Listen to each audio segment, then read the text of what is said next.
They called it the Devil's Elbow. You cross the river by an old concrete bridge, then the road swings in a lazy S shape, which catches distracted drivers off guard. The left side drops off into a steep ravine, the right hugs a wall of trees. Hit that first bend too fast and you're toast. We came to the elbow near dusk, and mounted just before the turn was a sign which read, "Waving children ahead. You need to wave back."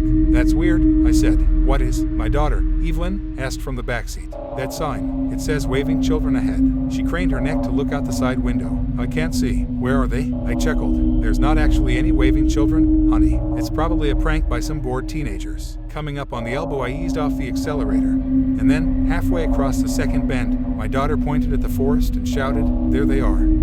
I see them. 1, 2, 3, 4, there's 4. I squinted at the trees. Sure enough, 30 yards out and mostly hidden behind a clump of bushes was a group of tiny figures, barely more than silhouettes. In the rearview mirror, I watched Evelyn undo her belt so she could press her nose flat against the glass. "Put your seatbelt on," she said. "Dad, the kids are waving." "Seatbelt?" I snapped. "But don't you want a seatbelt?" Now, at that very moment, a blur zipped across the road, and I instinctively slammed on the brakes. Evelyn got tossed around a rag doll as the car skidded sideways and sailed straight into a pine tree. The airbag hit me like a hard sock in the chest. I was so utterly disorientated it took several minutes to pick myself up off the dashboard and unclip my belt. I was stiff everywhere, especially in my neck and shoulder, and my left thigh was painfully throbbing. I turned around and found Evelyn on the floor. There was a deep cut on the top of her skull which stained her long, blonde hair dark red. I shook her awake.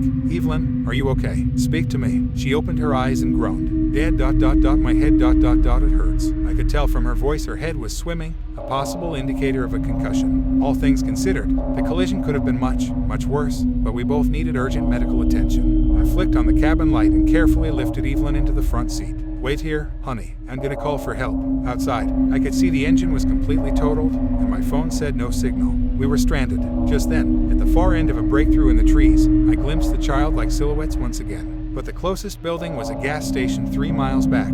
What would a group of kids be doing out here in the middle of nowhere? Maybe there was a house close by. I cupped my mouth and shouted, "Hello." No response. Were they waving? "Where are your parents?" Nothing. Just more waves and a low murmur. "We need help. There's been an accident." The silhouettes vanished behind a clump of bushes. Terrific. Back in the car, Evelyn's eyelids fluttered as she fought to urge to sleep. She was in no condition to travel, but we couldn't afford to wait around all night for another driver either. I leaned into the cabin and said, "Honey, I'm going to see if I can find help. I'll lock the door so you're safe back here. I promise I won't be more than a minute away. If anybody comes along, blast the horn and I'll whiz straight back." "Okay." She gave a sluggish nod. "That's my girl." I grabbed a flashlight from the glove compartment, locked the door, and took a single step into the clearing. Casting my light beam around, I shouted, "Is there anybody out here?" There was a faint scuttle, approaching whispers, accompanied by laughter and chatter. I pointed my beam toward a brief silhouette. Hello. Too late. It was already gone. I took a few tentative steps forward. Over my shoulder, the car was still visible, hazard lights blinking. There were more silhouettes, crouched behind boulders, peeking around trees, but whichever way I turned they quickly vanished. Now and then thick branches stabbed my chest or snagged my jacket.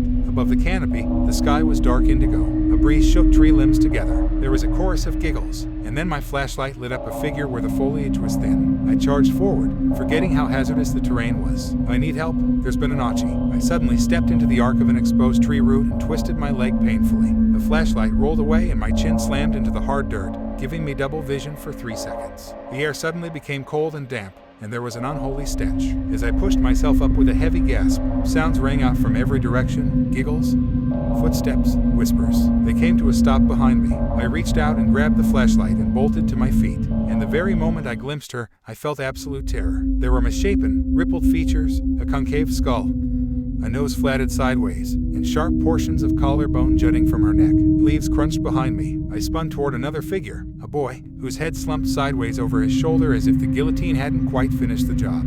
I cried in a high, frightened voice and ran. In the surrounding trees, there were 2 more children nearby. One had no eyes, only squirming circles stuffed with maggots. The other, a girl with pigtails, had a clean vertical split where her jaw should have been, through which I could see the beginnings of an esophagus. The 4 broken children traveled around the woods, all enthusiastically waving. I was too terrified to even react. And then, from the distance, the car horn blared. My stomach did a somersault.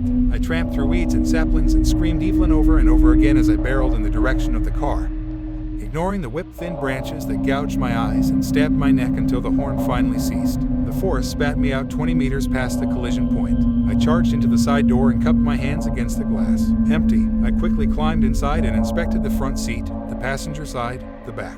Hell, I even checked the trunk.